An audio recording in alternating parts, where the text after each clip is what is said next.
Assalamualaikum warahmatullahi wabarakatuh. Okey, sebagai merchant kita nak reset password, kita lupa password kita. So kita pergi dekat superaffiliate.network. Okey, lepas tu kita klik lupa kata laluan dan kita masukkan email kita. Lepas tu kita klik hantar email dan kita akan dapat email lah.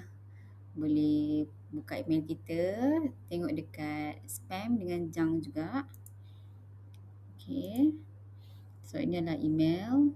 Kita tengok dekat spam.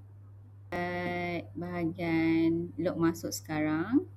Okey, so kita akan dapat kata laluan sementara lah. Copy tu, lepas tu log masuk. Dan kita boleh klik dekat merchant ya. Okey, masukkan password yang baru dan klik masuk. Okey, kalau kita nak tukar password tadi, kita klik dekat ikon belah kanan ni dan tekan pada tukar kata laluan dan kita boleh masukkanlah password baru kita tu. Okey, lepas tu klik semula untuk sahkan dan klik pada tukar kata laluan. Okey, dah tukar. Itu saja. Terima kasih.